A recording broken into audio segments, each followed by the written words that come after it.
देखिए, आपने बिल्कुल सही बात बोली। राजनीति में भारत जोड़ो यात्रा से पहले मोहब्बत शब्द का प्रयोग कोई नहीं करता था। सही बात है ना? तो भारत जोड़ो यात्रा का लक्ष्य यही था, ये देश जो है ये नफरत का नहीं है, ये मोहब्बत का देश है। और नरेंद्र मोदी ने, आरएसएस ने, कट्टरपंथियों ने पूरे देश में नफरत फैला दी। तो सबसे पहले बात समझने की यह है कि सबसे पहली लड़ाई नफरत के साथ लड़ाई है। इसीलिए हमने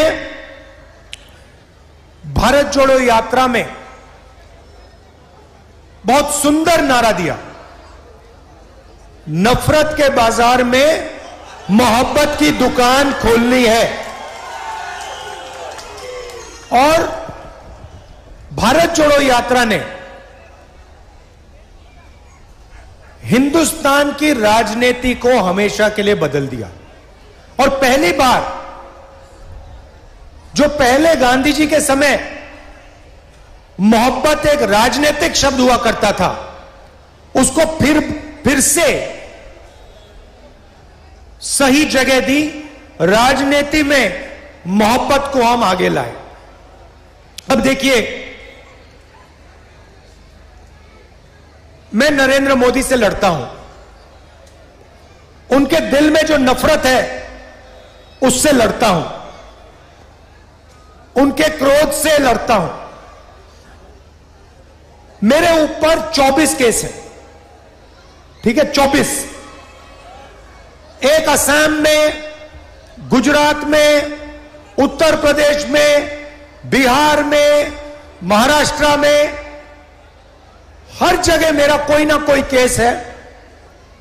कभी मुझे कोर्ट यहां बुलाता है, कभी वहां बुलाता है, कभी यहां ले जाते हैं। उसके बाद जेल का सेंटेंस हो गया। पहली बार डिफेमेशन के लिए 2 साल की सजा मुझे मिली, ठीक है। उसके बाद मेरी लोकसभा की सदस्यता रद्द कर दी। यह सब आप जानते हो ना। उसके बाद मेरा जो सरकारी घर था वो उठा के ले गए। मेरा जवाब भी आप जानते हो, मुझे आपका घर नहीं चाहिए, ले जाओ उठा के अपना घर, मुझे नहीं चाहिए ये घर। मेरा घर उस इमारत में थोड़ी है, मेरा घर हिंदुस्तान के करोड़ों गरीब लोगों के दिल में है। मुझे तुम्हारे घर की क्या जरूरत? तो ये मैंने बोला। और ये लड़ाई जो है विचारधारा की है, मैं उनसे कॉम्प्रोमाइज कर ही नहीं सकता, सवाल ही नहीं उठ सकता। ना नरेंद्र मोदी मुझसे कॉम्प्रोमाइज करेगा, ना मैं उससे कॉम्प्रोमाइज करूंगा। विचारधारा की लड़ाई है। सालों से मेरा परिवार ये लड़ाई लड़ रहा है। जवाहरलाल नेहरू, इंदिरा गांधी, राजीव गांधी, सोनिया गांधी, मैं और प्रियंका।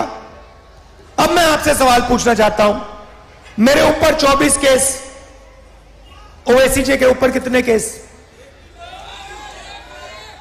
एक भी केस नहीं। मेरे ऊपर ईडी, सीबीआई, जो भी एजेंसी है वो 24 घंटा मेरा पीछा करते रहती है। ओवैसी जी के पीछे कौन सी एजेंसी है? ना ईडी, ना सीबीआई, ना इनकम टैक्स। खुला रास्ता दे रखा है नरेंद्र मोदी जी ने। तो सवाल उठता है कि ओवैसी जी पे एक भी केस क्यों नहीं? ओवैसी जी की सदस्यता रद्द क्यों नहीं हुई? ओवैसी जी का घर क्यों नहीं लिया गया? क्योंकि ओवैसी जी नरेंद्र मोदी की मदद करते हैं। सीधी सी बात है, सीधी सी बात है। मैं आपको बताता हूं, असम में चुनाव होता है, एक तरफ बीजेपी, एक तरफ कांग्रेस पार्टी, वहां पे एमआईएम का कोई वोट नहीं है। एकदम एमआईएम आती है, बीजेपी से कैंडिडेट की लिस्ट लेती है और कहती है भैया हमें बताओ आपके लिए कौन से कैंडिडेट हम खड़ा करें, और जो बीजेपी कहती है वो सारे के सारे कैंडिडेट्स एमआईएम असम में खड़ा कर देती है। महाराष्ट्र में, असम में, राजस्थान में, मध्य प्रदेश में, छत्तीसगढ़ में, गोवा में, जहां भी ये कांग्रेस पार्टी को डैमेज करने का काम कर सकते हैं और बीजेपी की मदद करने का काम कर सकते हैं, ये हाजिर हो जाते हैं, खड़े हो जाते हैं वहां पे सामने, ऐसे सैल्यूट करते हैं, कहते हैं मोदी जी हमें बताइए कौन से कैंडिडेट देने, हम देते हैं, आपकी मदद करते हैं। तो ये लड़ाई हो रही है। देखिए, मेरे दो लक्ष्य हैं। सबसे पहला लक्ष्य, बड़ा लक्ष्य, जो मैंने आपको पहले कह दिया, मोहब्बत का देश है, देश में नफरत को मिटाने का मेरा पहला लक्ष्य। अब वो काम पूरा करने के लिए नरेंद्र मोदी को दिल्ली में हराना होगा। उसके बिना यह काम नहीं किया जा सकता। और अगर हमें नरेंद्र मोदी को दिल्ली में हराना है तो तेलंगाना में केसीआर को पहले हराना होगा। भाइयों और बहनों, ये एक ही टीम है, ये 2-3 टीम नहीं है। यहां पे बीआरएस, बीजेपी और एमआईएम एक तीनों मिलकर काम करते हैं, तीनों मिलकर काम करते हैं। मुझे बता दो, आपके चीफ मिनिस्टर पे कौन से केस हैं? सीबीआई है उनके पीछे, ईडी उनके पीछे, इनकम टैक्स डिपार्टमेंट उनके पीछे नहीं।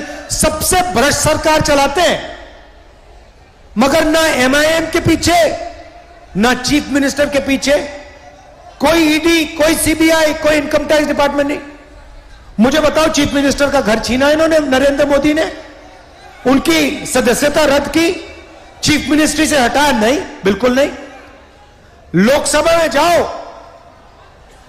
24 घंटा बीआरएस के लोग नरेंद्र मोदी की मदद करते हैं। जीएसटी में मदद की, नोटबंदी में मदद की, किसान बिल में मदद की, जमीन अधिग्रहण बिल में मदद की। ड्रामा चल रहा है। बीजेपी उनकी यहां मदद करती है, ये उनकी वहां मदद करते हैं, और एमआईएम जहां भी बीजेपी उनकी मदद करती है। इसीलिए तेलंगाना में कांग्रेस पार्टी को जिताना है, भारी बहुमत से जिताना है, और उसके बाद तेलंगाना के बाद दिल्ली में चुनाव है, दिल्ली में नरेंद्र मोदी को हराना है। ये दो लक्ष्य हैं। अब तेलंगाना में आपके चीफ मिनिस्टर ने दोराला सरकार चला रखी है। हम प्रजाला सरकार चाहते हैं। दोराला सरकार मतलब चुने हुए लोगों को पूरा का पूरा फायदा देना। किसी भी सरकार में 2-3 जगह से पैसा बनता है, 2-3 जगह सबसे ज्यादा भ्रष्टाचार होता है, शराब, जमीन और रेत। तीनों मिनिस्ट्रियां केसीआर ने अपने रिश्तेदारों को दे रखी हैं। कलेश्वरम प्रोजेक्ट होता है, 1 लाख करोड़ रुपया तेलंगाना की जनता का चोरी हो जाता है। प्रोजेक्ट को बदल देते हैं, बढ़ा देते हैं पैसा। मैंने अपनी आंखों से जाके प्रोजेक्ट देखा, खंभों पे बड़े बड़े क्रैक आ गए हैं, पूरा का पूरा बराज धंस गया है। इरिगेशन मिनिस्टर कौन? आपके चीफ मिनिस्टर। पैसा किसके जेब में गया? उनके जेब में गया। एक ही काम करते हैं, तेलंगाना की जनता से पैसा लूटते हैं। धारिनी पोर्टल कहते हैं कि कंप्यूटराइजेशन लाएंगे, उसके बहाने करोड़ों लोगों से जमीन छीन ली। 20 लाख लोगों से सीधा उन्होंने जमीन छीन ली। कंप्यूटराइजेशन किया, जो जमीन उनको अच्छी लगी ले गए, अपने मित्रों को, अपने रिश्तेदारों को दे दी। ये है इनकी सरकार। हमसे पूछते हैं कांग्रेस पार्टी ने क्या किया। केसीआर जी, जिस यूनिवर्सिटी में आप पढ़े, जिस कॉलेज में आप पढ़े, वो कांग्रेस पार्टी ने बनाया था। जिन सड़कों पे आप चलते हो, वो कांग्रेस पार्टी ने बनाया। मेट्रो पे तो आप जाते नहीं हो, आप सिर्फ हवाई जहाज पे उड़ते हो, ऑटो में, मेट्रो में जाते नहीं हो। जिस मेट्रो हैदराबाद में मेट्रो किसने बनाई? कांग्रेस पार्टी ने बनाई, हमने बनाई। जिस एयरपोर्ट में आप हवाई जहाज से विदेश जाते हो, वो एयरपोर्ट आपने नहीं बनाया केसीआर जी, वो एयरपोर्ट कांग्रेस पार्टी ने बनाया। और जिस हैदराबाद से आप करोड़ों रुपए चोरी करते हो, उस हैदराबाद को इंटरनेशनल सिटी, दुनिया का सबसे मशहूर आईटी सिटी कांग्रेस पार्टी ने बनाया केसीआर जी। बात समझिए आप। अब आपका टाइम खत्म हो गया यहां पे। अब बाय बाय केसीआर का टाइम आ गया है। कुछ ही दिन में केसीआर जी की यहां पे बाय बाय हो जाएगी। और हमने 6 गारंटी दी है। दोराला सरकार को प्रजाला सरकार में बदलने वाली गारंटी। सबसे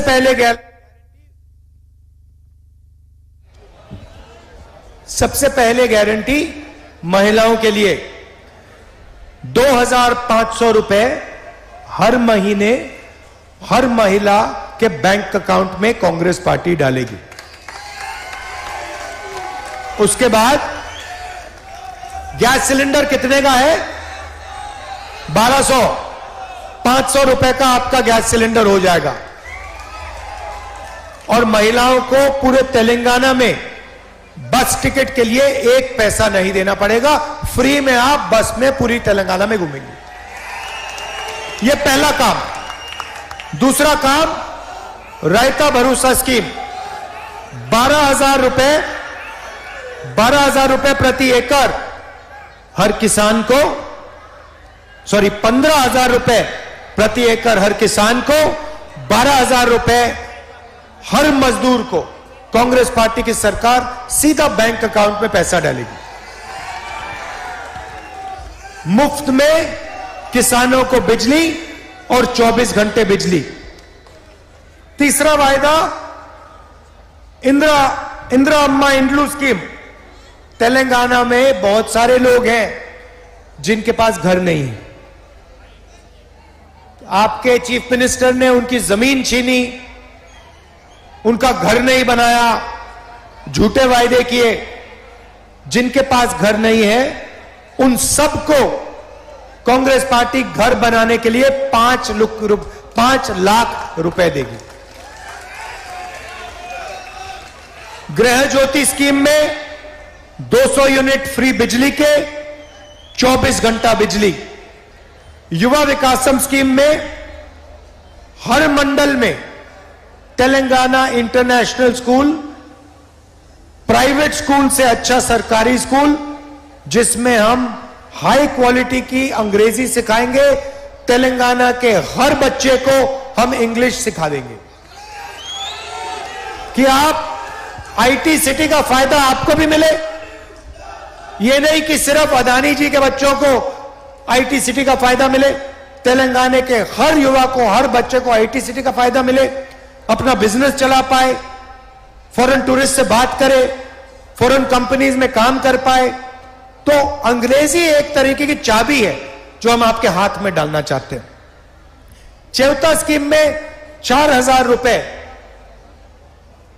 जो हमारे बुजुर्ग लोग हैं, जो हैंडीकैप लोग हैं और जो विधवा हैं, हर महीने सीधा 4,000 रुपए इनके बैंक अकाउंट में हमने डालने का काम करना है। देखिए, जो भी चीफ मिनिस्टर बनेगा, मैं साफ उसको एक बात कह दूंगा।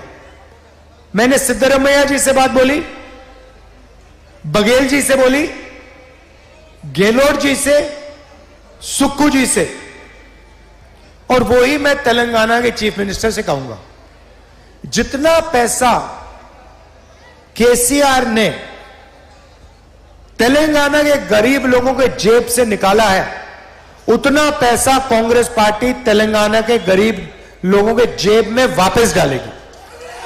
जितने रुपए उन्होंने चोरी किए उतने हम उन्हीं लोगों को वापस डालेंगे, उनके जेब में वापस देंगे। भाइयों और बहनों, एक बात याद रखिए, हमारी लड़ाई नफरत हिंसा के खिलाफ लड़ाई है। नफरत और हिंसा नरेंद्र मोदी और आरएसएस फैला रहे। ये लोग जो हैं, चाहे वो एमआईएम हो,